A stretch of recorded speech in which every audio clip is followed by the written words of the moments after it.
Olá, estamos começando mais um podcast Galeria Lilás da Alesc.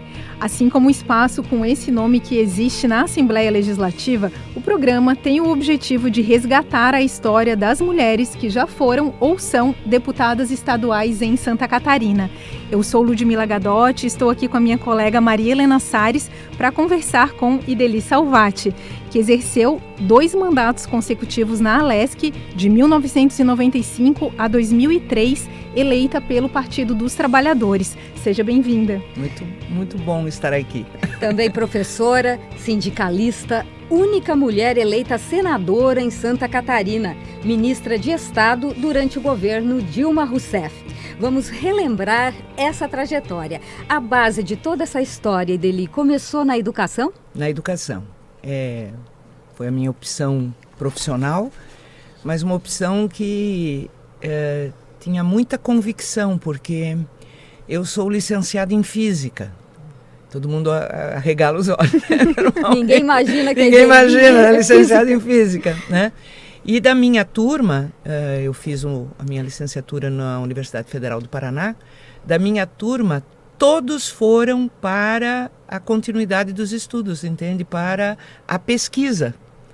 E eu fui a única que, não, eu não quero pesquisar nada, eu quero me dedicar à educação. E aí, né, eu já estava em sala de aula durante o curso, né, de licenciatura, e assim continuei. Né? E foram longos anos, né, em sala de aula.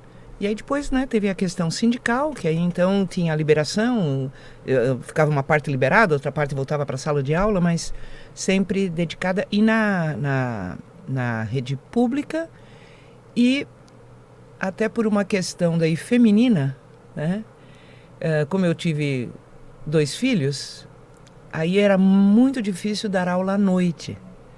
E aí então as aulas de física eram poucas durante o dia, porque normalmente, né, o segundo grau era à noite. Então, a maior parte do tempo que eu estive em sala de aula, eu lecionei matemática.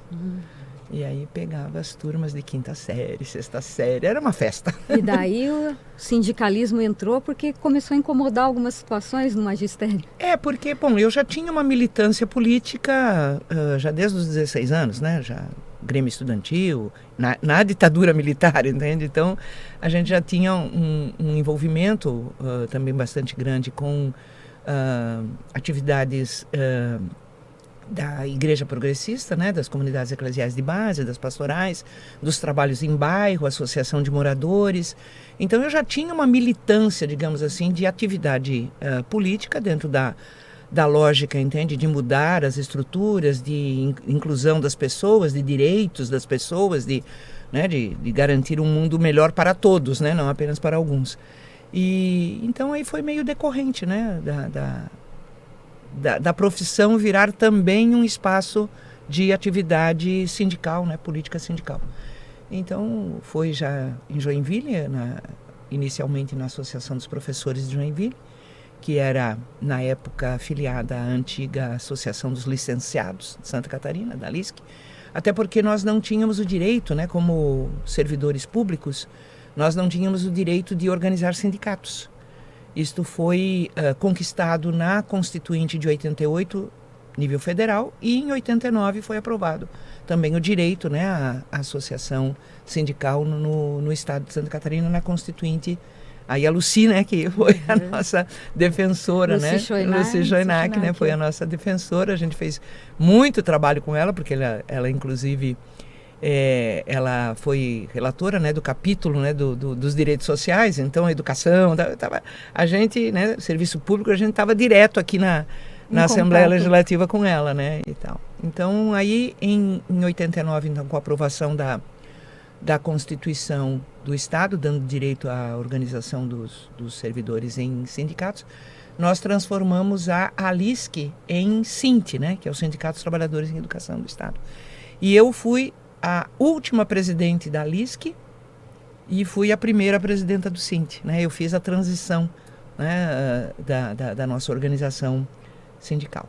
Então, educação por fé, convicção e militância.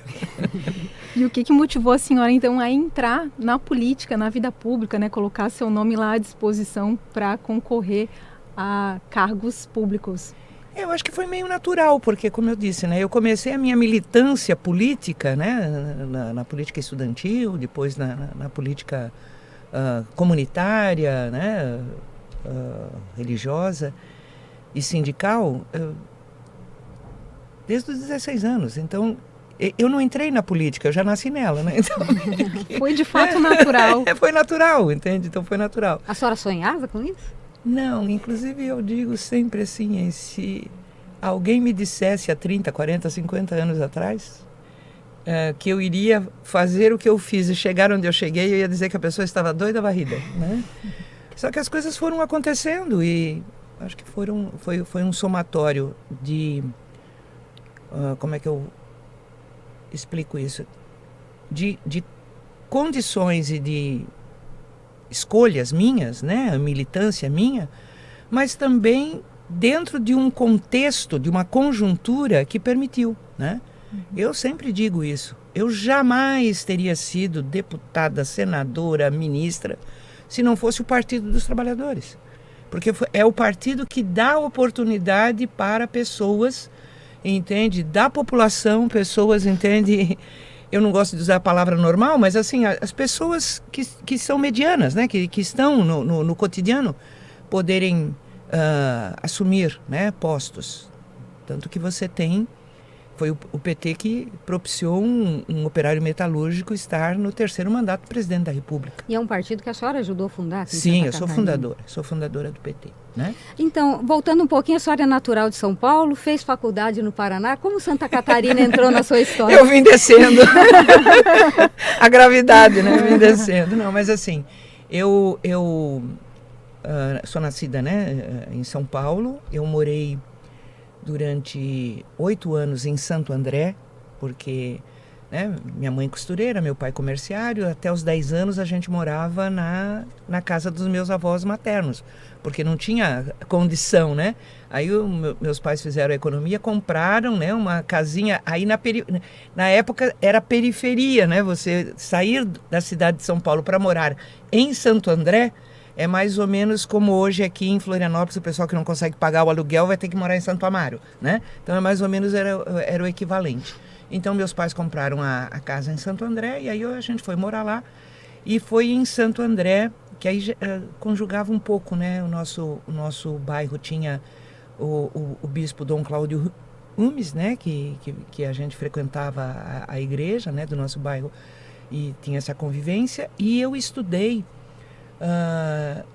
no melhor colégio público da região do ABC, né? Que era o Américo Brasiliense, que existe até hoje.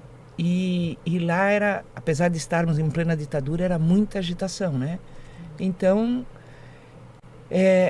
quando a ditadura ficou mais feroz, digamos assim, né? Que começou efetivamente depois do AI-5 a prender, sumir, desaparecer, né, com as pessoas, torturar. Eu, por conta do envolvimento no Grêmio Estudantil do Américo Brasiliense e tal, a gente recebeu recomendação, é melhor vocês não ficarem. Se você puder, né, não ficar aqui em Santo André, é melhor. E eu saí. Eu estava com 18 anos, eu saí de Santo André para Curitiba. E eu saí a tempo, porque 15 dias depois que eu tinha saído, meus pais foram levados para interrogatório, na Operação Bandeirantes, né? E se eu tivesse lá, com certeza eu teria sido presa. E talvez fizesse parte dessas estatísticas que o filme, né, Ainda Estamos aqui, né, relata. Então, aí eu vim para Curitiba, aí me fixei em Curitiba, comecei, né, a me preparar. Eu estava no 2º ano do colegial, né, no 2º grau. Me preparei, fiz nesta época a Universidade Federal do Paraná sofreu uma devastação em termos dos profissionais principalmente a área de humanas, né? Eles devastaram, né? Aposentaram, sumiram, prenderam e tal. E aí, então, foi que eu decidi o seguinte, não, se for para fazer, porque a minha vontade era fazer a faculdade, né?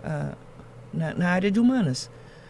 Mas se for para fazer, entende, com pessoas que, entende, foram, né, retiradas e foram colocados outros no lugar que não vão atender, entende, a minha expectativa do curso. Então foi aí que eu decidi fazer e para exatas. Licenciatura em física, entendeu? Porque física também é uma coisa que é exata, mas é filosófica também ao mesmo tempo, né? Porque você pensa a coisa toda do universo, né? Então, eu me dei bem. E Santa Catarina daí veio para Aí, Santa Catarina, quando eu terminei a faculdade, eu recebi o convite para vir morar, né? Na época, meu companheiro era o Eurides Mescoloto, que já é falecido e que também é uma figura pública aqui do estado, né? Foi presidente do BESC, da Eletrosul, militante e fundador também, e dirigente do PT. E então a gente recebeu, porque como a gente já trabalhava com comunidades de base lá em Curitiba, nós recebemos o convite para vir trabalhar com comunidades de base em Joinville. Então nós viemos para a comunidade Cristo Ressuscitado, na época eram 2 padres irmãos, os irmãos Facchini, e aí nós viemos morar em Joinville. E aí em Joinville, então, com as comunidades de base, né, as associações de moradores, aí eu dando aula, né, aí daí já veio a vinculação com o sindical. Tá? Então foi assim que eu... E aí quando eu ganhei a eleição para a presidência da ALISC, aí como a ALISC era uma entidade estadual, aí eu vim morar em Florianópolis. Então eu estou morando em Florianópolis, né, com todas as idas e vindas para Brasília e outras coisas, desde 88, final de 88. A senhora já tinha se candidatado a deputada nessa época? Eu me candidatei, minha primeira candidatura foi em 86. Eu, nesta eleição, a gente foi solicitada, né, pelo partido, porque precisava fazer legenda. Então, qualquer voto somava para fazer legenda, né? E eu até não fiz tão mal assim, eu fiz 1.300 e pouco, né? A Lucy, que se elegeu, fez 5.000 e pouco. Então, a gente contribuiu com a legenda para dar a cadeira para a Lucy, né? Então, foi 86 a minha primeira eleição. Depois, eu voltei a me candidatar só em 93, né? Para o mandato, né? O meu primeiro mandato de deputado estadual. Como titular. E aí, aqui na passagem pela ALESC, o que mais marcou a senhora? 8 anos, né? 8 anos. Aqui assim, né? 8 anos, fui oposição, né? Nos 8 anos. Era a única mulher? Eu era a única mulher, né? Teve um episódio, inclusive, porque eu era a única mulher, mas a bancada do PT eram mais parlamentares, né? E aí, ainda ser a única mulher e ser a líder do PT, entendeu? Eu liderava a bancada, né? Teve momentos que eu liderei a bancada. E eu nunca esqueço, porque eu gosto muito dele, né? E o Kister, tá? Mas ele era, né, apoiador do governo, eu era oposição. E aí teve não sei, eu não lembro qual era o assunto, que a gente estava num embate assim, entende? Acalorado. E o Kister olhou para a bancada: gente, mas vocês vão continuar embaixo da saia desta mulher? E eu pulei no microfone e falei: eles preferem do que ficar embaixo das suas calças. Entende? Então, assim, né? Mesmo o Kister, né? Que sempre foi que eu sempre considerei como um progressista, e era, né? Mas, assim, o machismo não é... Eu fico sempre imaginando, porque eu já era conhecida na Assembleia Legislativa, tá? Por causa da atividade sindical. Né, da Constituinte, das nossas greves, entendeu? A gente acampou quantas vezes aqui dentro. Eu nunca esqueço, a gente acampava, botava as toalhas, estendia as toalhas, entende? Na entrada do plenário, entende? Então, a gente, os parlamentares, a casa conhecia já a minha pessoa e a nossa atividade sindical, nossa maneira de fazer, né, as coisas, no enfrentamento da dureza, né, da cobrança dos direitos da categoria, tanto dos servidores quanto da educação. Então, eles já me conheciam, diferentemente da Lucy, né? Eu fico sempre imaginando a Lucy, né? Que a Lucy era uma absoluta desconhecida, inclusive para o PT, né? Quando ela foi eleita, no PT a gente olhava assim, meu Deus, mas... Nem o próprio partido imaginava. Nem o próprio partido imaginava, entende? Porque ela era uma liderança num município lá na divisa, né? Com a Argentina, né? Lá no extremo oeste, a liderança forte do movimento, né, das mulheres trabalhadoras, do campo e tal, e virou deputada, entendeu? Então, quando a Lucy chegou aqui, ela foi muito maltratada, eu diria, entende?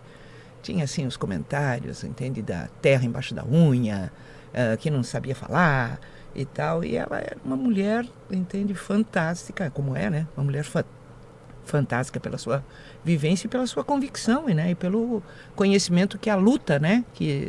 Dos temas que ela... E o mais impressionante era o seguinte, né? Que ela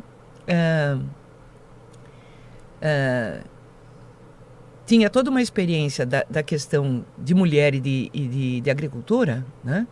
Mas ela rapidamente aprendia e dominava, tanto que ela foi relatora da área social da Constituinte, gente. Não é qualquer coisa, né? Tá? Então, diferente, né, da Lucy, eu já era manjada aqui, entende? Então, eles já sabiam com quem eles iam lidar. E eles sabiam também de que se batia, voltava, entende? Então, acabou se criando um respeito. Tanto que eu tenho, até hoje, amizade e relacionamento com praticamente todos os que ainda estão vivos dos meus 8 anos. Né? Todos. Seja de que...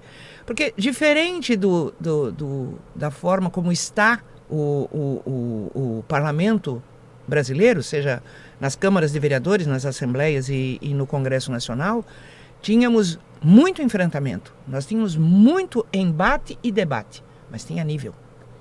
Tinha nível, era na política, entende? Era no conceito, diferente de que agora, que é na agressividade, é na violência, na desclassificação, entende? Então, e foi difícil para a senhora sair do lado de reivindicadora, de mobilizadora de sindicato, para o outro lado do balcão, sendo a deputada que vai receber os grevistas? Eu vou dizer para vocês que eu fiz várias mudanças, né?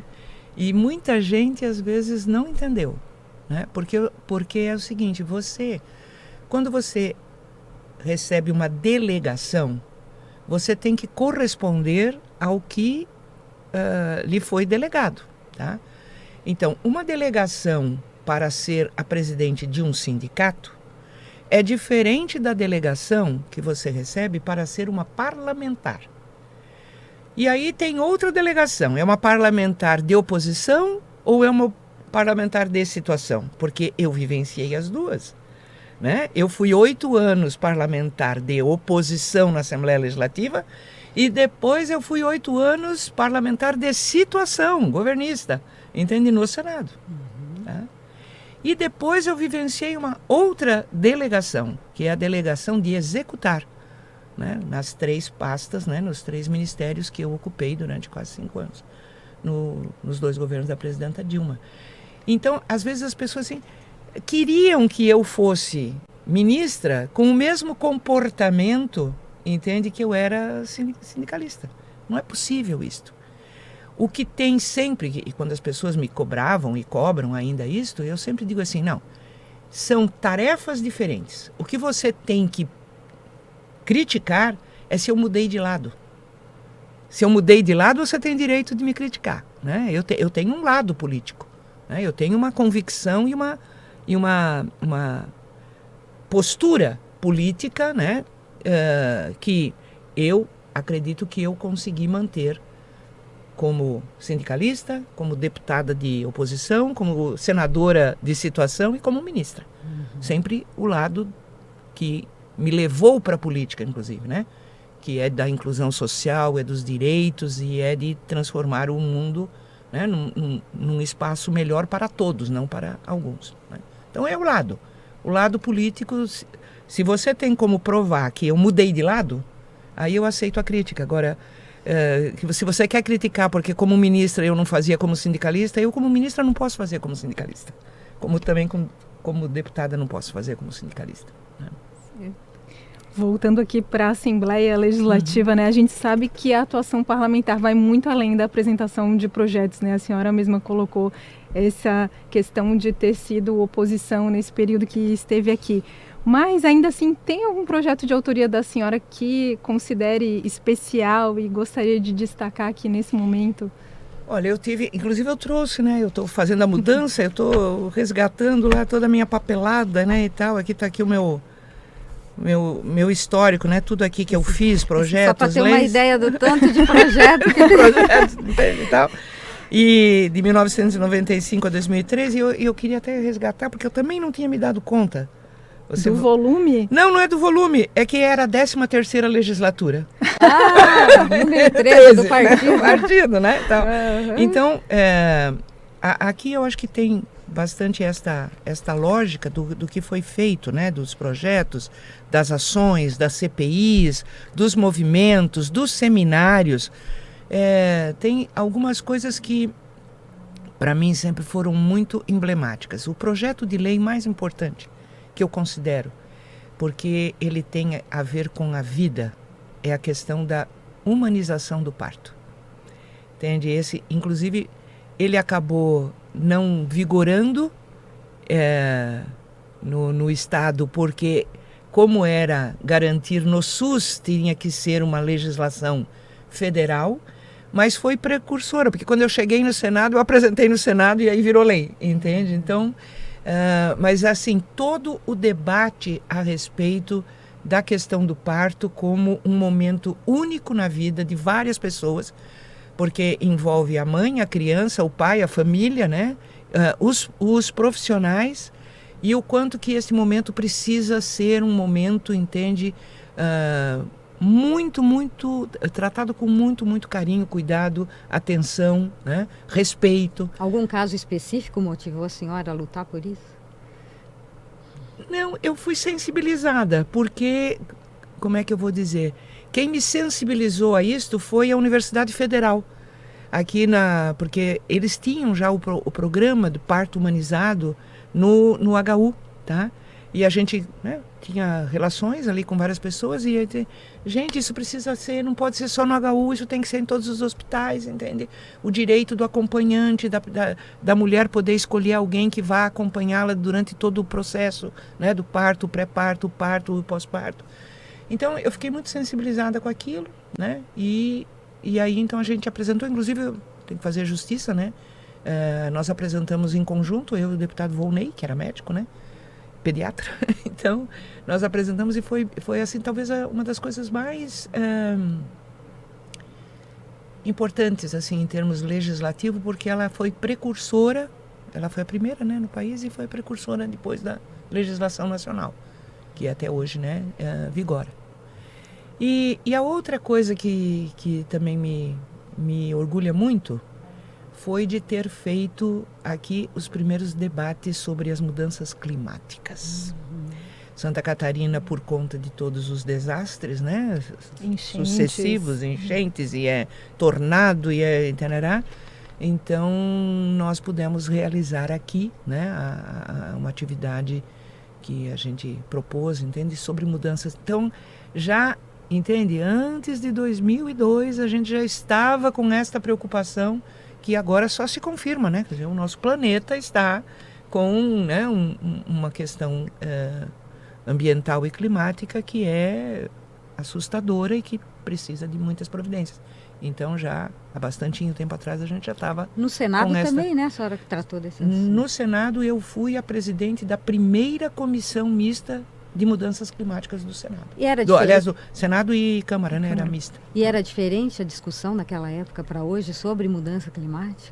Qual era a preocupação? Eu diria que era mais, como é que eu vou dizer, tanto aqui na Assembleia quanto no Congresso, ainda tinha muito a coisa de que, olha, isso vai agravar, isso vai ferver, isso vai, entende, transformar o nosso cotidiano.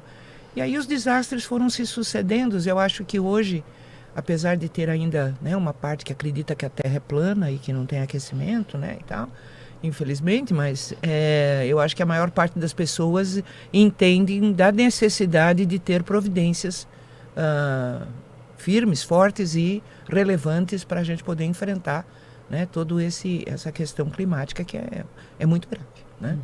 Então, assim, eu acho que para mim foram duas coisas muito emblemáticas, a questão do parto humanizado e a questão porque era um olhar mais para o futuro, era uma preocupação, um alerta, né, de uma questão que cada vez mais se confirma, tá? Agora, teve algumas outras coisas que para mim também foram muito gratificantes e eu acho importante a gente estar aqui. Eu quero inclusive parabenizar, né, a Assembleia Legislativa, não só pela Galeria Lilás, mas por estar fazendo os programas, os vídeos com as ex-parlamentares e estarmos fazendo aqui o podcast. Porque quando eu cheguei na Assembleia Legislativa, né, eu já tinha conhecimento da Antonieta de Barros por um samba, de uma escola de samba, entende? Porque a escola de samba alerta muitas vezes mais do que a escola, né? E quando eu cheguei aqui, esse samba, inclusive, um dos autores era, à época, o vereador Márcio de Souza, né, que era meu companheiro também da luta educacional no Sinte e tal. E aí, quando eu cheguei aqui, o Márcio disse assim, nós precisamos resgatar a memória da Antonieta na Assembleia. Né? Porque, afinal de contas, a primeira mulher, não só a primeira parlamentar, né, do Estado, mas é a primeira mulher negra do país a ter sido eleita. Aí eu comecei a procurar. Não tinha nada na Assembleia Legislativa sobre a Antonieta. Não tinha uma fotografia dela. Nada. Não existia. Era como se a Antonieta de Barros por aqui não tivesse passado. Aí nós fomos atrás, descobrimos no Colégio Antonieta de Barros aqui, né? Nós descobrimos no porão uma fotografia totalmente deteriorada. Nós fizemos a restauração da fotografia, que está inclusive em quadro aqui agora na Assembleia Legislativa. E aí nós fizemos todo o resgate da história da Antonieta, todo o resgate, né? Todo. E então recuperamos, né, discursos, projetos. A Antonieta, além né, dela ter sido eleita em 1934, 2 anos depois que as mulheres tiveram o direito de votarem e serem votadas, né? A Antonieta de Barros, educadora, jornalista, né? Ela tinha uma presença muito forte, muito marcante. E eu imagino, se eu e a Lucia enfrentamos, né? A Lucia em 86, eu em 94, imagine o que a Antonieta enfrentou em 34. Imagina, né? O que foi a presença desta mulher aqui na Assembleia Legislativa. Hoje a Antonieta de Barros, para meu orgulho, ela é heroína, ela está inscrita no livro das heroínas, né, dos heróis e heroínas brasileiros. Ela é referência, inclusive, mundial, né, como esse exemplo de mulher negra, entende, que ocupou, né, um espaço de poder tão importante. E eu quero dizer que eu tenho muito orgulho de ter sido a pessoa que fez esse resgate, que depois foi dado continuidade, né, com várias outras coisas. O plenário, né, Antonieta de Barros, e a medalha que nós propusemos, que depois acabou tendo modificação. E com relação à Antonieta de Barros, a gente teve um outro embate aqui, porque eu sou autora do projeto de lei que deu o nome do túnel Antonieta de Barros. Aqui pertinho, né? Aqui pertinho, isso, tá? Mas foi muito interessante, porque nasce na Comissão de Constituição e Justiça. Euzinha, né? E muitos ali representantes das tradicionais famílias que nomeiam 300 milhões de coisas, né? Aqui no estado e na cidade. Mas por que Antonieta? Já tem a escola. Não precisa mais do túnel. Quer dizer que não foi uma tarefa fácil colocar o nome da Antonieta? Não, querida, nunca é fácil. Nunca é fácil. Para mulher nunca é fácil. Eu acho que vocês devem ter experiência disso, né? Todas nós mulheres temos. Então foi assim um embate muito ferrenho, né? Resistências. Na resistência, né? Depois eu tive também um intenso trabalho de fiscalização, né, no meu período, né? Teve a CPI das letras, teve a CPI da sonegação. A gente fazia também com bastante frequência, né, trabalhos de cobrança, né, de informações. Então foi muito intenso em termos de proposições e projetos de lei, de fiscalização, de trazer temas para debate, né?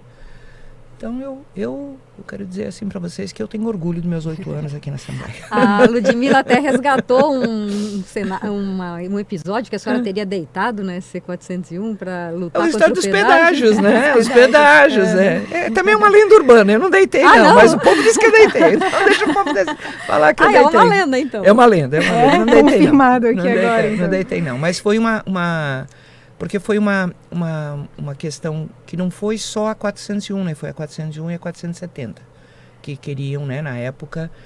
No caso da 470, até acabou tendo a desistência, né, da empresa que queria. Mas aqui na 401, gente, era algo absurdo, porque era um pedágio urbano. Entende? É você impedir o livre deslocamento dentro do município, tá? Então, você imagina o que significaria, né? Você, para ir e voltar, né, praia, quem mora lá, trabalha aqui, ou o inverso, né? Entende? Ter que pagar cotidianamente o pedágio. Então, foi uma luta, foi bem importante, porque foi um movimento, né, do norte da ilha, das associações, e eu fui autora da ação popular que impediu, né? Entende? Eu fui a autora, então, por uma decisão judicial. E os pedágios meio que me acompanham, né? Porque depois nós tivemos um outro episódio com a questão do pedágio aqui em Palhoça. Porque na concessão da 101 estava previsto, né, o pedagiamento, né, para manutenção. Isso já, né, foi já era da época, né, do Luiz Henrique, que foi implementado depois pelo governo Lula.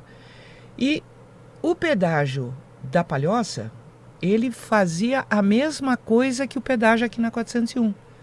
Então eu acabei aproveitando minha expertise, né, contra o pedágio da 401, só que no caso aqui nós conseguimos transferir o pedágio para depois de Palhoça, para não cortar exatamente o fluxo.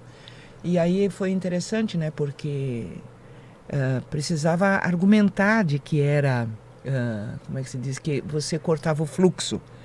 E aí nós conseguimos fazer um sobrevoo com o responsável da Agência Nacional de Transporte, porque estava como concessão, eram eles que administravam. Aí ele veio e eu falei, não, nós vamos fazer um voozinho para você entender o que a gente está falando. Caso você não tenha entendido ainda, eu não posso desenhar, você vai ver. Aí nós subimos no helicóptero, né, acho que era da Polícia Rodoviária Federal, e nós fizemos o sobrevoo. E ficou muito claro, né, porque tem o rio, não tem ponte, a única ponte é a da 101, então não tem jeito, a não ser que as pessoas subam, né, vão até perto de Lages para depois descer, né, não tem outro caminho a ser feito a não ser passar no leito da 101. Então ele concordou e aí, né, foi feito todo o processo, foi transferido o pedágio lá para Paulo Lopes. Paulo Lopes, bom, terceiro polo. Só quero deixar aqui, pontuar que quem me contou essa história foi o colega, o Piara. Vou cobrar do Piarinha. Viu, a gente não pode deixar de registrar aqui que foi a senhora que se tornou a primeira mulher titular do cargo de senadora em Santa Catarina, né? Essas lutas todas levaram a senhora para o Senado, ajudaram a levar, né? Uma função que a senhora exerceu de 2003 a 2011, assim, mas depois saído para 2010, porque aí eu já tomei posse como ministra, né, no 1º de janeiro. E como foi essa sua passagem para o Senado? Emocionante? Primeiro, eu acho que as pessoas têm que entender um pouco, né, o contexto da época.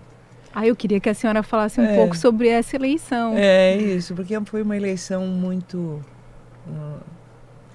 Porque assim, eu era deputada estadual reeleita, né?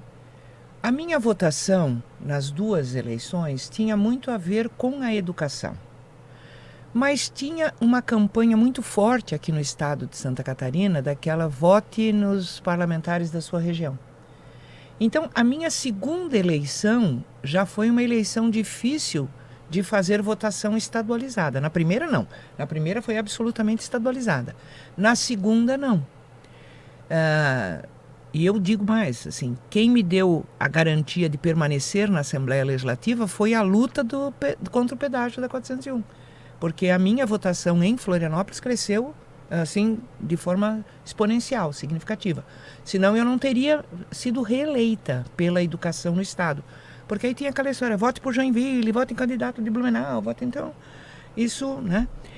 Então, quando eu fiz digamos assim, a análise do que é que eu ia fazer, tinham duas hipóteses.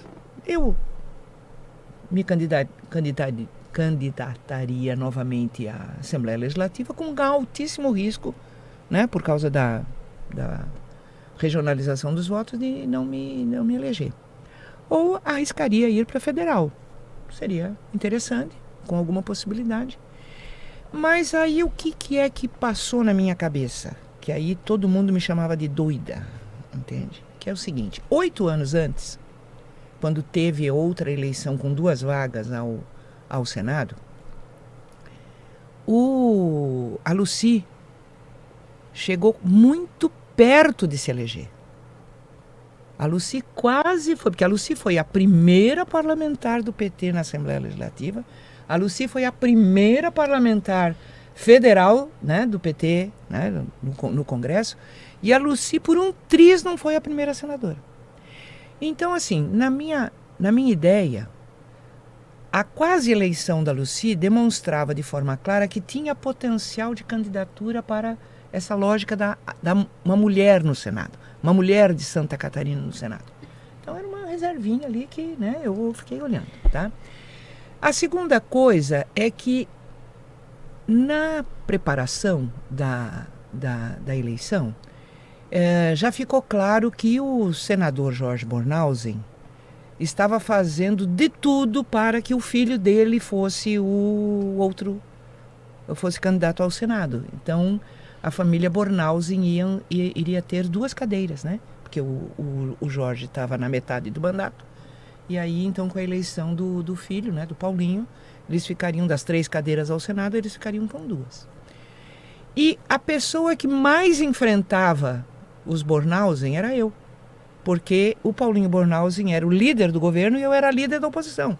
Então a gente só não se pegava pelos cabelos, mas entende, era o dia inteiro aqui, entende, né, o embate comendo. Então, se tinha alguém no PT com anti-Bornhausen escrito na testa, era eu. Então eu falei, bom, é mulher, é a pessoa, né, do PT mais caracterizada como anti-Bornhausen. E aí teve também a questão do Lula, né? Entende? Que acho que foi, né, toda a eleição, as pessoas muitas vezes esquecem, mas em Santa Catarina, em 2002, o Lula no primeiro turno fez o maior percentual de votos do país. Né? Então, chamada onda Lula. A onda Lula foi muito forte aqui, né? Tanto que não só elegeu a senadora, como elegeu 10, né? 9 do PT e a UDET, né? 10 na Assembleia Legislativa e 5 nos 16 federais. Então foi... E o Fritz, por um triz, também não foi para o segundo turno, né? Então, tinha a onda Lula, tinha essa história do anti-Bornhausen e tinha a história da mulher. E como era 2 vagas, o PT queria muito eleger o Milton. Então, precisava ter um segundo nome para segurar os votos do PT, para o segundo voto do PT não ir para outros, né? E aí, então, eu falei assim, não, eu vou encarar essa coisa, né? Vou encarar, vou fazer, e todo mundo diz, dele, você é doida, você tem chance de se eleger federal, você vai jogar isso no lixo. Eu falei, não tem problema, eu vou arriscar, porque tem uma oportunidade, tem uma janela de oportunidade. E acho que eu fui uma das poucas pessoas que enxergou a janela. E aí não deu outra. Inclusive porque assim, ó, a coisa de ter a mulher no Senado já vinha, né, desde a época da Lucy, engrossou, a gente trabalhou muito esta questão, né, do estado de nome feminino, do estado da Anitta Garibaldi, entende? Tá? A gente trabalhou bastante, né, esta questão desta marca feminina, né, de Santa Catarina. Trabalhamos bastante a questão eu quero ser a senadora para ajudar o Lula a governar, para ajudar o Lula a governar em benefício de Santa Catarina. A gente trabalhou bastante isso. E a propaganda na TV foi fatal. Né? Porque eu tinha 27 segundos. A minha propaganda na TV era 27 segundos. eu gravei uma única propaganda. Era uma sala escura que ia se iluminando com 3 cadeiras. Aí uma voz, né, profunda: Santa Catarina tem direito a 3 cadeiras no Senado. Você acha justo que 2 cadeiras fiquem com uma única família e a outra cadeira seja para todas as outras famílias de Santa Catarina? E dali, senadora 130. Essa propaganda foi fatal. Entende? Porque aí a coisa do absurdo de ter 2 da mesma família, entendeu? E não de qualquer família, né? De uma família que é bastante representativa, né? A senhora sentiu essa repercussão nas ruas da sua propaganda? Muito. E no Senado, chegando lá? Aí no Senado. Como foi essa mudança, né, de casa legislativa, da Assembleia Legislativa para o Senado? Primeiro porque eu me senti um pouco a Lucy, entendeu? Porque quando eu cheguei lá no Senado, foi mais ou menos assim, nem os companheiros do PT sabiam. Né? Porque a gente tinha uma atuação aqui no Estado, né? Não nacional. Então já começou assim, quem é? Né? Dentro da própria bancada do PT, quem é? E para mim foi muito... Foi avassalador mudar de deputada de oposição para senadora governista. Eu tinha que me cuidar, porque a minha vontade era fazer igual, entende? E não podia ser igual, não tinha como ser igual. Era totalmente diferente. Primeiro que os temas, né, a envergadura do que se trata no Senado da República, ou deveria se tratar, né, atualmente. Eu não assisto a TV Senado para não ficar nervosa. Então, eu tive que me cuidar muito. Né? O primeiro ano foi um ano muito difícil de adaptação. Mas acho que eu me dei bem, porque no segundo ano eu virei líder da bancada do PT. Entende? Aquela que não... Chegou desconhecida. Quem é, né? Então eu virei líder da bancada do PT. E eu fui líder da bancada mais de uma vez, acho que foram 4 vezes, ou 5, já nem lembro mais. E depois eu virei líder do governo no Congresso. Né? Nos 2 últimos anos eu virei líder do governo no Congresso, aí, convidado pelo presidente Lula. Né? Então, a senhora sempre teve esse talento de relações institucionais também. Porque assim, porque tem uma coisa na política que eu acho que ela está meia relegada atualmente, né? Na política você tem que ter palavra. Você combinou, está combinado. Você cumpre acordo. Você pode fazer o embate, você pode fazer o enfrentamento, mas assim, bom, e agora? Para solucionar, o que é que precisa? Precisa isso. Topa. Fechou e faz. E isto eu levei muito a sério aqui nos meus 8 anos na Assembleia Legislativa e levei muito a sério no Senado. E levei muito a sério também, porque eu fui 3 anos ministra das Relações Institucionais, né? A Dilma me deu esse presente, né? Ela me deixou 6 meses cuidando do Ministério da Pesca e Agricultura. Eu estava tão bem, tão feliz lá, cuidando, né? Muito promissor aquele setor e tal. E aí depois ela me tira de cuidar dos peixinhos e me botou para cuidar dos tubarão lá do Congresso, entendeu? Então, foram 3 anos, assim, muito intensos, né? Mas a fama chega, né? Então, quando eu cheguei no Ministério das Relações Institucionais, a fama de negociadora e de cumpridora de acordos no Congresso, tanto no Senado quanto na liderança do governo, fazia um pouco de precursora, né, para a gente poder tocar as coisas. Então, essa questão de você fazer o que é necessário, entende? Esticar a corda, tensionar, mas na hora da decisão e do encaminhamento você ter clareza do que é possível e o que tem que ser combinado, acordado e cumprido, faz toda a diferença, né? Pelo menos antigamente fazia, né? Já não sei mais hoje. Vou voltar aqui a um ponto. A trajetória da senhora é marcada por essa postura combativa, né? E a senhora manteve essa posição de liderança no Congresso em momentos conturbados do governo. Como foi vivenciar essa experiência lá em Brasília? Foi porque todos os processos que a gente passou, não só no período que eu estava como senadora, como ministra, né, faz parte do grande enfrentamento que nós temos na sociedade. Né? O que nós temos na sociedade, eu acho que isso tem que ser dito de manhã, de tarde, de noite. Nós temos interesses, tem grupos de interesses. Nós temos na estrutura do nosso país, e de vários países, e do planeta, você tem os dominantes e os dominados. O grupo dominante, ele não quer abrir mão de uma vírgula. Pelo contrário, ele quer sempre acumular cada vez mais. Às vezes nem pode usar, nem tem condição de usar, mas ele quer acumular. Entende? Ele quer acumular. E só consegue acumular se tira do outro lado. Entende? Então, o embate da nossa sociedade está sempre permeado por esta luta de interesses, que também é chamada de luta de classes, né? A classe dominante e a classe dominada, tá? Então, e aí vai se fantasiando de várias coisas, né? Se fantasia de fake news, se fantasia de operação de lawfare, né? Utilizar a justiça para perseguir os adversários. Então, tudo isto é derivativo, entende?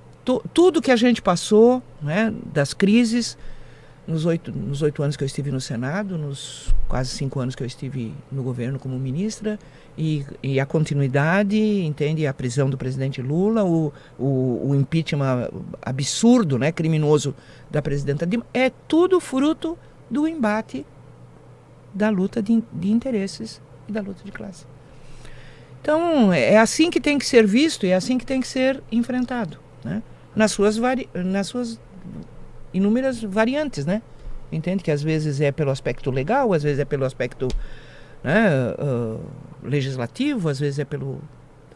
São variantes. Às vezes é pela violência, né? Como nós tivemos agora a coisa da tentativa do golpe, né? Que agora a gente está assistindo ao vivo e a cores, né? Tudo como foi armado, né, e previsto e combinado para tomar a força, inclusive com planos, né, de assassinato do presidente, do vice, do ministro do Supremo, né, e tal. Então, mas é tudo variação da luta dos interesses, né? Aquele período que a senhora decidiu ser candidata a governadora foi em 2010, né? A senhora acredita, poderia ter conseguido ou tentado a reeleição ao Senado? Como é que a senhora analisa essa decisão de tentar o governo? Eu quero dizer que o senhor Luiz Inácio fez uma reflexão comigo. Mas aí a gente já estava com o processo todinho já definido dentro do partido. Teria sido uma mudança em tudo que já estava feito dentro do partido muito grande. E aí eu acho que eu não tive coragem de. Mas se tem arrependimento, eu tenho. Porque o presidente, ele me disse, olhando nos olhos, Ideli, você fará falta no Senado.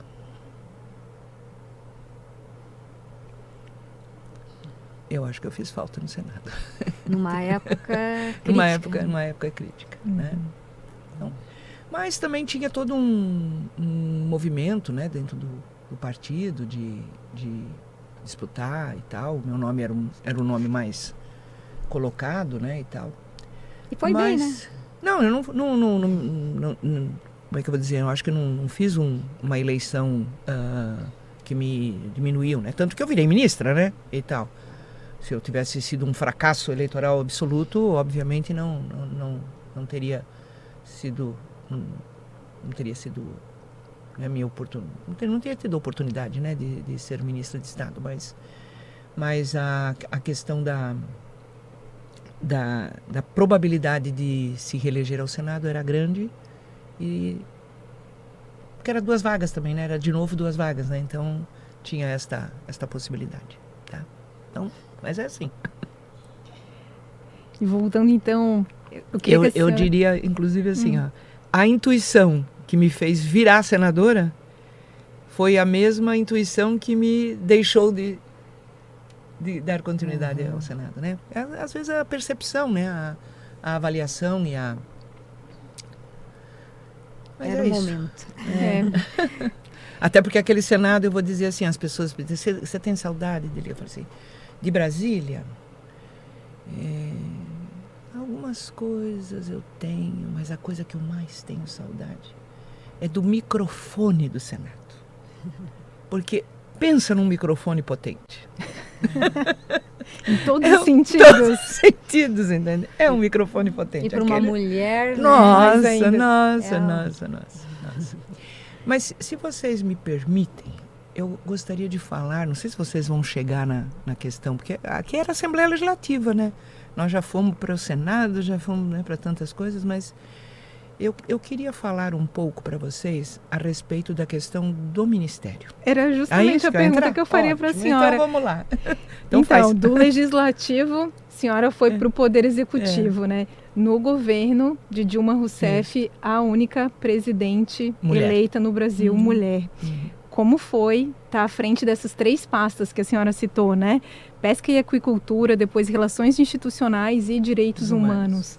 Então, eu acho que eu fui uma das últimas pessoas a ser convidada para o Ministério, porque compor Ministério é um jogo de xadrez altamente complexo, principalmente quando você precisa fazer composições, né? Incorporar apoios, né? Ter a questão lá do Congresso, dos partidos no Congresso e tal. Então, digamos assim, o tabuleiro para a Dilma montar o Ministério foi bastante complexo.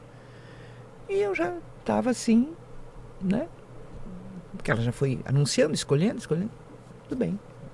Se for, se não for, continua a minha vida, né? Então, mas ela me chamou e me disse, né, Deli, eu preciso que você assuma o Ministério da Pesca e Aquicultura. Eu olhei para ela assim, tem certeza, presidenta? Ela disse assim, não, eu preciso porque tem vários fatores. Primeiro, o estado de Santa Catarina é o estado que tem, nesta área, a maior representatividade, porque aqui é pesca artesanal, é aquicultura, é pesca empresarial, é indústria da pesca, né, de alimentos, né, de pescado e tal. Santa Catarina é um microcosmo em termos de pesca e aquicultura mais completo que a gente tem no país. O primeiro-ministro foi o Fritz, de Santa Catarina, o segundo-ministro, Gregolin, de Santa Catarina, vai continuar com Santa Catarina. Eu falei, mas presidenta, olhando assim, e dele, eu sei que você dá conta. Tá bom, presidente, se a senhora sabe, eu vou dar conta. E fui para o Ministério. E eu quero dizer, para mim foi uma grata surpresa o Ministério, porque tinha muita gente que dizia, você não sabe nem botar minhoca na vara? No anzol, né? Entende? E acho que eu não sei mesmo, ou sei mal e mal. Mas é o seguinte, tem pessoas altamente qualificadas. Eu encontrei pessoas altamente qualificadas no Ministério, né? Que já tinha vindo, né? Da equipe tanto do Fritz quanto do Gregolin. E quando você se cerca de quem entende, a capacidade de decidir, pela experiência que a gente tem, a capacidade de decidir você tem. Desde que você seja bem assessorado. Eu fui muito bem assessorada, então eu estava empolgadíssima. E quando ela me convidou, inclusive que eu arregalei os olhinhos, né? Perguntando se ela tinha certeza, ela disse assim para mim, inclusive porque eu acho que você não vai ficar muito tempo lá. Aí eu fiquei mais preocupada ainda, né? O que ela está pensando, né? O que ela está prevendo.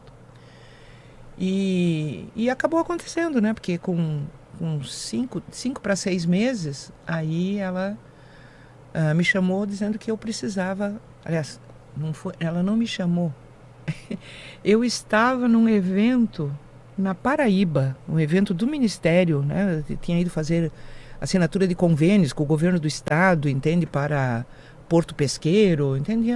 Estava lá na Paraíba, estava inclusive no jantar que o governador estava oferecendo, né? Para a comitiva e tal. Aí eu recebo um telefonema do Palácio, fui atender, era o ministro Gilberto Carvalho, Deli, preciso te consultar.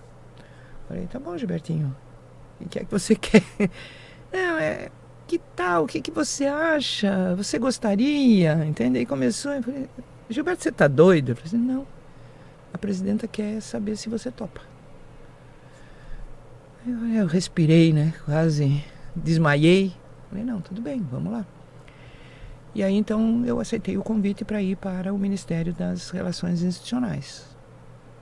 Que, para mim, também era um desafio, porque, assim, eu tinha 8 anos de Senado e de liderança do governo no Congresso, que cuidava de orçamento, essas coisas todas. Eu tinha pouca relação com a Câmara, não era muita. E a Câmara é bem mais complexa, né? A gente assiste aí, né? E vê que era... Então, eu fiquei um pouco receosa, né? Entende? Mas aí fizemos lá o planejamento de por onde íamos trabalhar. Ela me passou mais ou menos o que ela queria. Nós conseguimos fazer um bom ajuste nas lideranças e na articulação no Senado. Então, quando na relação do governo com o Congresso, quando você estabiliza uma casa, entende? Na relação, facilita tudo.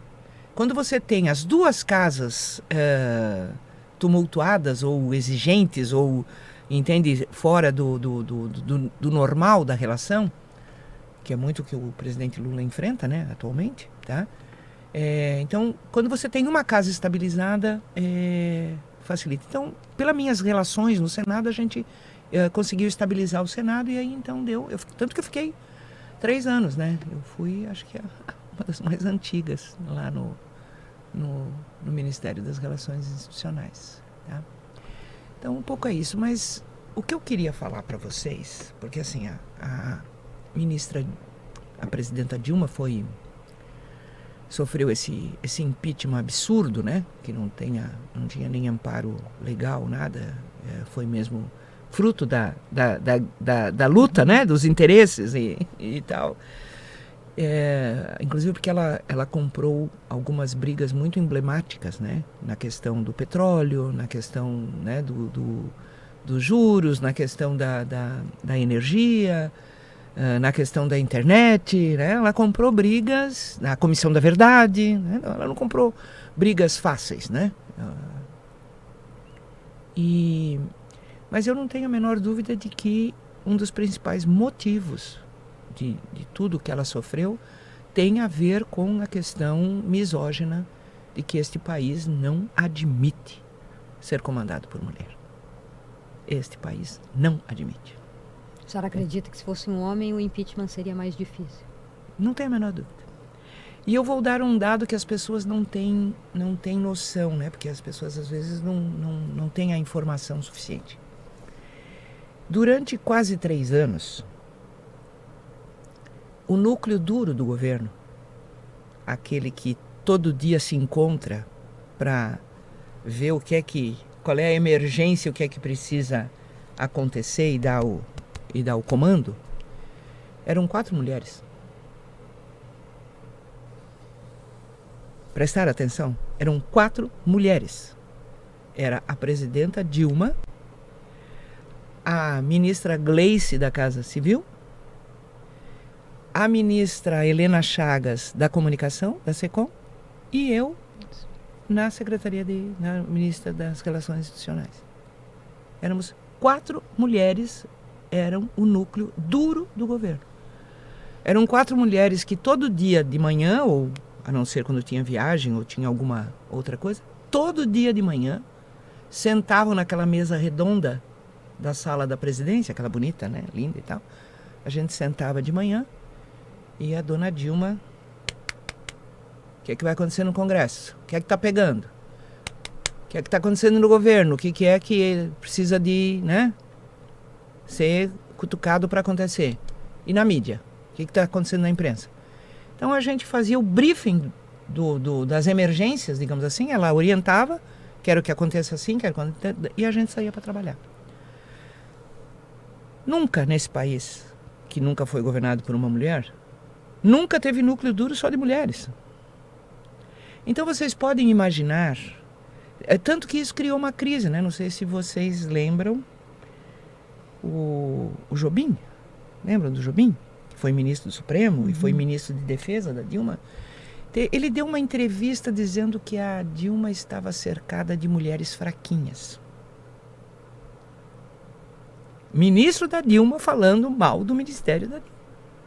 O que a dona Dilma fez? Quem é que ela escolheu? O Jobim dançou, né? Então eu não tenho a menor dúvida, tá? Que o impeachment, todo o processo, o golpe, né, que a presidenta Dilma sofreu, teve muito fruto, obviamente, dos interesses, da luta, né, de classes e tal, mas indiscutivelmente foi um golpe misógino. Por ela e pelo entorno dela. Pelo entorno dela. As mulheres hoje são mais da metade da população, né?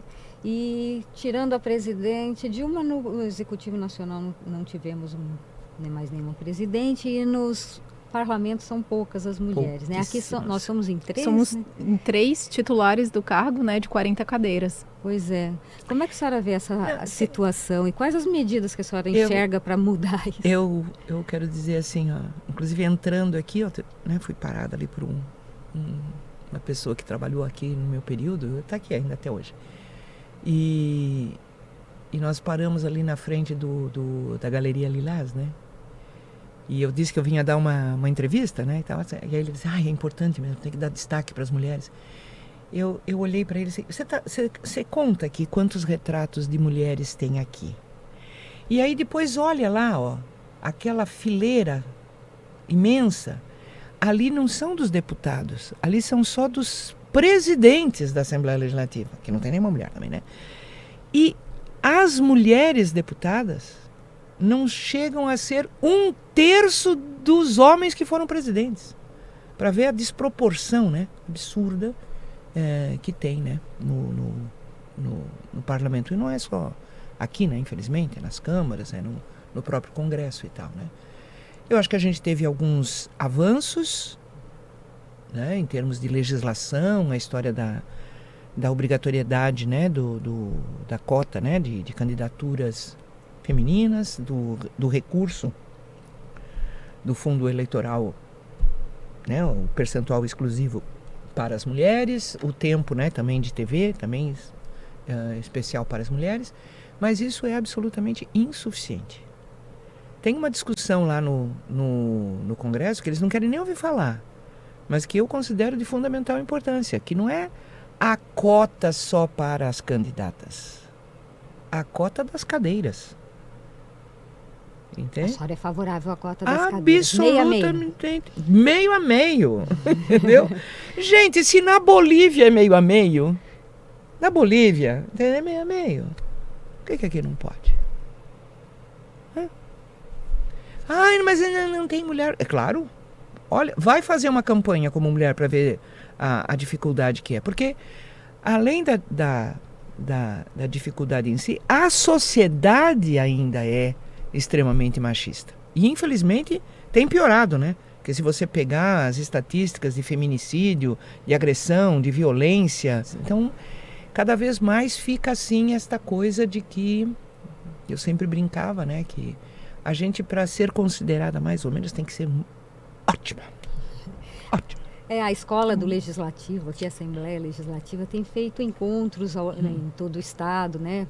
Uma espécie de preparo, né, político das mulheres. Caravana, né? Caravana. A senhora acha que falta mais despreparo, até dos próprios partidos? Faz falta e deveria ser muito incentivado, entende isso? Tem que dar visibilidade, porque mesmo fazendo tudo que a gente faz, né? Você faz, né? Se eles puderem esquecer e apagar, não interessa, porque interessa dar visibilidade a quem está no jogo do teu interesse. E mulher não está no jogo do interesse, a grande parte das mulheres. A grande parte das mulheres são vistas como pessoas, seres humanos que estão para servir o grupo, a classe. Então, é um processo difícil, mas necessário, né? Entende? Eu acho que as mulheres têm sempre que fazer esta reflexão. Eu sempre lembro da minha avó. Quando eu quero fazer comparativo de como é que está a situação da mulherada, eu lembro da minha avó. Como é que era a vida da minha avó. entende? Como é que ela era tratada e o que ela tinha direito, o que ela podia fazer. Eu espero que as minhas netas, entende? As 3 que eu tenho, lindas, maravilhosas, entende? Fiquem olhando para a avó e se sintam muito animadas a avançar muito mais. E eu acho que é isso que, né, nos faz também ter essa disposição, né? Tem mais alguma coisa assim na vida política que a senhora ainda gostaria de fazer? Atualmente as pessoas perguntam assim: o que você está fazendo, Ideli? Sumiu. Eu estou fazendo o que eu gosto. Porque agora eu não tenho responsabilidade, né? Eu não tenho delegação, eu não estou delegada, né? Eu já fui delegada a muitas tarefas, né? Sindicalista, deputada, senadora, ministra e tal, direção partidária e tal. Agora eu faço o que eu gosto, com quem eu gosto, quando eu posso, quando eu quero. Né? Só que eu não deixei de fazer. Né? Eu não deixei de fazer. E faço, inclusive, com muito empenho e orgulho. Faço no partido, na militância, né? Nas atividades partidárias. E faço na sociedade também. Tanto que eu tenho muito orgulho de que nós tomamos, entende, a iniciativa com um grupo de pessoas, inclusive de pessoas da universidade, do mundo jurídico, etc. e tal, né, de vários movimentos e de vários segmentos políticos, inclusive, de que quando começou o acirramento com muita violência e muita ameaça, e muito assim, com características fortes nazifascistas aqui no mundo, no Brasil, mas em Santa Catarina de forma especial, nós criamos o Instituto Humaniza Santa Catarina, que tem atuado, né? A gente tem agido, tem sido procurado, tem feito várias ações, inclusive bem-sucedidas, de denúncia, de defesa, de enfrentamento, né? Porque as pessoas que se horrorizam, nem todos, né? Mas os que se horrorizam com o que aconteceu na Alemanha nazista, tá? Elas não devem nunca esquecer que aquilo ali foi fruto de um processo, inclusive, que teve eleições. O Hitler é fruto de um processo eleitoral e chegou no que chegou, entende? Na morte de mais de 6 milhões de pessoas assadas em fornos, né? Então, e muito daquilo está de novo circulando pelo mundo, né? E aqui no Brasil, infelizmente, e aqui em Santa Catarina. Então, como eu digo, eu estou cumprindo a minha tarefa, entende? Isto me preocupa, eu acho que é algo gravíssimo, e a forma que eu tenho de atuar atualmente, né, já que eu não quero mais me candidatar, né, a estas tarefas que eu já cumpri, é de atuar na sociedade. E, então, criamos um instituto, temos trabalhado bastante, e para nossa alegria e felicidade, com apoio militante, né, as pessoas, tudo trabalho voluntário, e para nós sempre bem importante estar, como eu brinco, né, sempre, aposentada assim, inativa nunca. Tá certo. Retomando um pouquinho essa questão da representatividade feminina, não só na política, né, mas de que forma a senhora acha que as perspectivas femininas podem contribuir na construção de políticas públicas? É que assim, na maioria das vezes, as mulheres observam coisas e se preocupam com coisas, com questões, com processos que os homens não fazem ou não têm a sensibilidade. Então, você ter sempre a participação, entende, das mulheres nos processos decisórios, nos processos legislativos, nos processos executivos, é uma garantia de que a nossa complexidade de sociedade tenha este olhar, tenha esta preocupação. Então é sempre bom você ter o diverso, né? Quando você tem o diverso cuidando junto, é sempre um resultado melhor, né? Sempre atende a mais gente, a mais peculiaridades, digamos assim, né? Então, o bom é que todo mundo esteja, né? Todos. Quando eu falo isso, não falo somente questão de gênero, né? A questão racial, a questão... eu tive uma experiência, vou dizer para vocês assim, que para mim foi muito gratificante. Na última eleição, eu apoiei, né? Trabalhei junto, uma chapa, na última eleição para vereador, né? Aqui de Florianópolis. Eu ajudei uma chapa coletiva de pessoas com deficiência. Uma cadeirante, uma mulher cadeirante, que aliás é campeã nacional de surf, né? É uma surfista, uma cadeirante surfista. Funcionária da universidade, a Denise, maravilhosa. O João de Paula, que é cego, músico, professor, né? Também maravilhoso. E o João Luiz Antunes, surdo, né? Agricultor, orgânico, surdo. E era a coletiva, então a gente, né, fazia as atividades e tal. E vocês podem imaginar um grupo de zap, onde um é surdo, outro é cego, outro é cadeirante. Fazer uma atividade. Gente, o que eu tive que me adequar, entende? Estar atenta, porque no zap eu escrevia. Mas aí o João de Paula não vai ler, né? Aí eu punha o áudio. Não, mas aí o João Luiz não vai ouvir, entende? Sabe? Então foi um aprendizado fantástico. Eu acho que eu ganhei mais do que eles, entende? E tal, assim, em termos de aprendizado. Então, por isso que a história de você ter a diversidade presente, a diversidade da sociedade presente, ela é fundamental para você poder ter um resultado positivo em qualquer coisa que você faça. Se você não tem esta capacidade de vestir os sapatos, como se diz em espanhol, né? Em espanhol eles usam essa expressão, né? Vestir os sapatos do outro, você não consegue entender, né?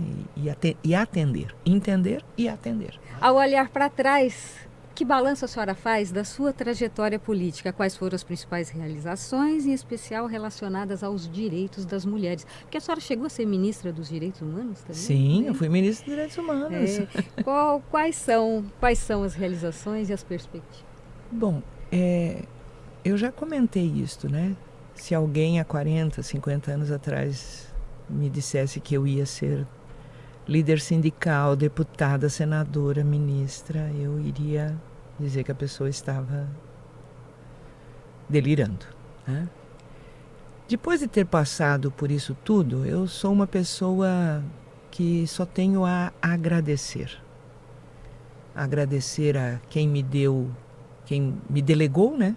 Porque tudo foi delegação, né?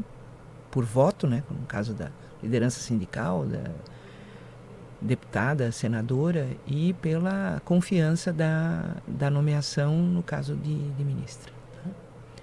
Então eu só tenho a agradecer. Agradecer em quem votou, agradecer em quem me nomeou, e tenho assim, posso não ter feito tudo que era necessário e que era possível, mas assim, indiscutivelmente o esforço sempre foi no extremo. Sempre, sempre, sempre por causa da responsabilidade da delegação. Quem está delegado não tem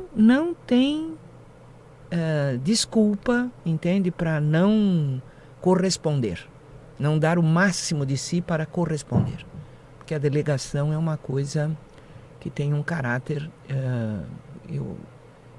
de mandato, né? É um caráter assim de você estar mandatário em nome de.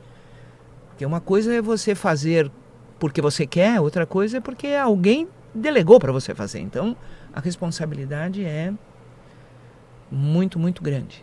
Tá? Então, eu tenho muito orgulho, tenho muita gratidão, muito orgulho.